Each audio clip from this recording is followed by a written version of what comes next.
What's an encounter with a celebrity you've had where they were an absolute dick?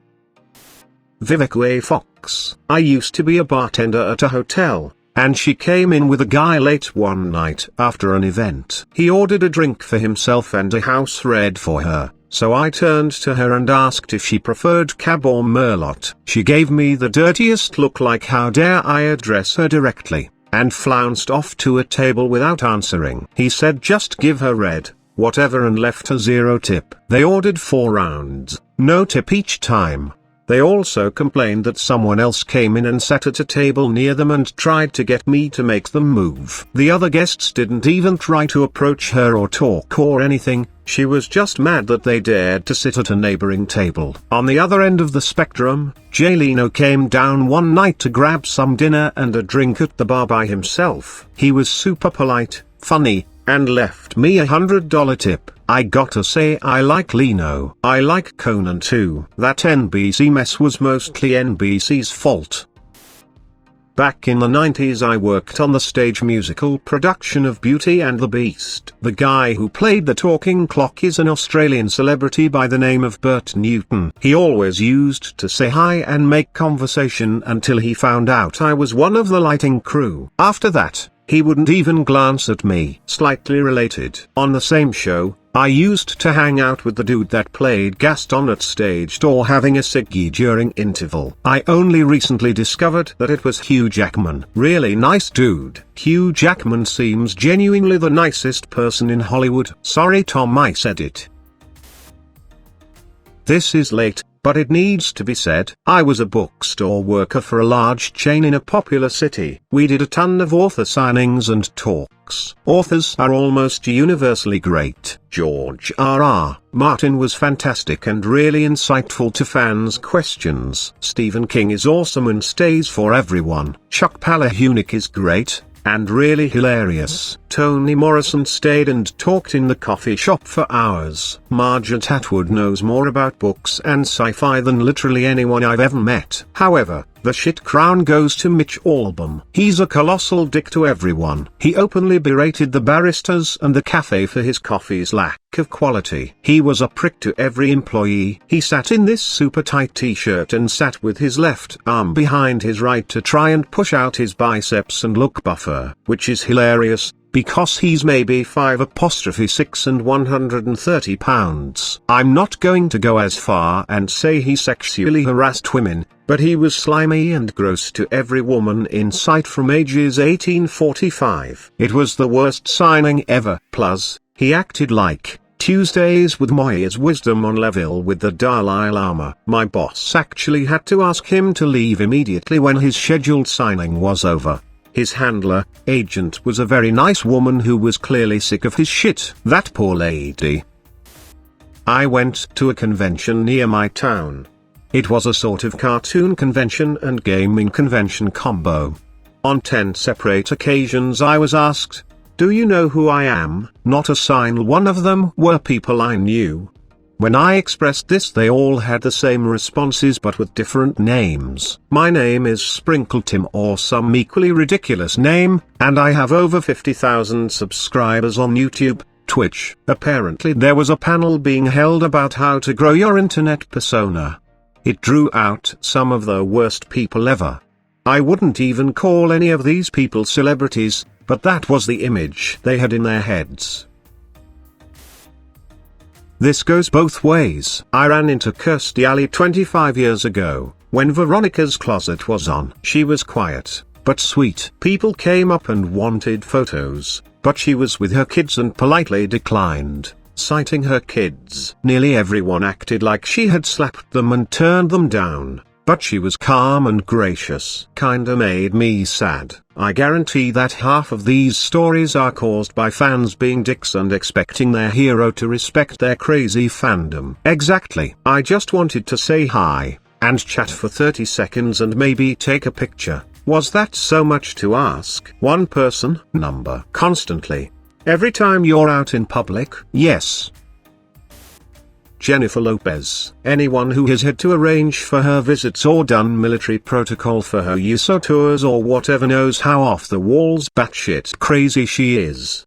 She came to visit Ramstein a long time ago, and the general's quarters, the nicest place on a very nice space, weren't good enough for her because everything has to be white. Every single thing. So we frantically found her a hotel room in Frankfurt, 90 minutes away, which was as all white as could be found, and had the pleasure of driving her to from multiple times a day while she nagged about making other cars on the Autobahn slow down, why her hotel was so far, why she couldn't get her favorite American drinks at a rest stop, etc. She expected Pope and presidential level treatment. She is absolutely horrible, so her attitude matches her music.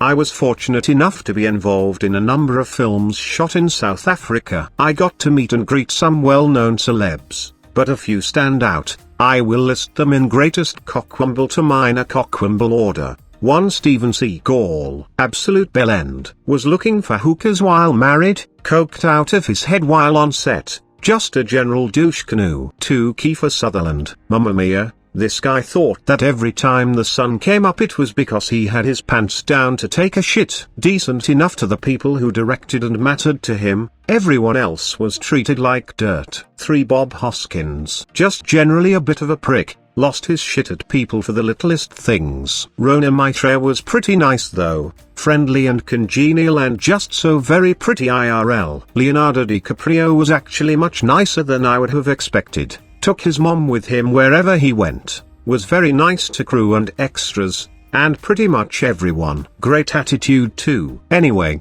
that's my 2C. Ran into Pierce Brosnan while on vacation in Hawaii before Daniel Craig took the role of James Bond. He was in a gift shop and we bumped into each other. Out of surprise I pulled out my finger gun and shot him in classic Bond fashion, right in the gut. He staggered back and held his stomach, slowly dying in this gift store in front of me. As a 12-year-old it was the coolest thing ever. I'm so glad this was a nice story. I really didn't want Pierce Brosnan to be a dick. I was sitting in the lounge in one of the big music studios in Hollywood, and Bruno Mars walks up, looks at me, and says, "Where the fuck is my cab?" I looked at him and said, "Who the fuck are you?" I really had no idea who he was, haha, but dude did act like an absolute dick. Nicest guy ever. Billy Ray Cyrus. The studio had a policy that you're never supposed to touch the food any of the artists order or bring in, and you're especially not supposed to take any home. As I was leaving he slipped me 2 huge meat and cheese trays out the door when no one was looking. As an intern trying to make it as an audio engineer, that sustained me for almost 2 weeks. Probably 10 or 11 years ago, I was working BTS of a WWE house show. My job was to find the contest winners and bring them to introduce them to a couple of the bigger stars. My immediate report went to Ricky Steamboat, who was incredible. I had a question for him, don't remember what it was anymore, but he was standing there talking to Chris Jericho. Not wanting to be rude, I stood to the side, waiting for their conversation to end before I interrupted. Jericho stopped mid-sentence, looked at me and said, "Are you fucking lost?" When Ricky turned around to see who Jericho was talking to, he recognized me and was super pleasant and answered my question, but Jericho was pissed and thought I was a groupie or something. Used to work at a Hard Rock hotel. Mariah Carey was the absolute definition of a fucking diva. She used a bunch of employee passageways and we were instructed that if we looked her in the eyes we would get written up. We were also told that we had to immediately vacate any room that she entered, even if we were in the cafeteria on break or in the bathroom doing our business. She's an asshole on top of that too. A few of her backup dancers accused her of sexual assault during Me Too and nothing ever came of it. I've seen the whole can't look them in the eyes thing a few times in similar threads, and it just fucking baffles me someone can be that self-righteous they feel that other people don't have the right to make eye contact with them. Think Dr. Phil may have been another one? Fuck those cunts. Yay, can anyone elaborate on this? Has anyone elaborated on their motivations for this? Making eye contact is considered by some people a dominant gesture or a sign of mutual respect. This is mainly in Western cultures. Some insecure people get offended if you make eye contact with them. Confident and secure people tend to respond in a much more positive manner.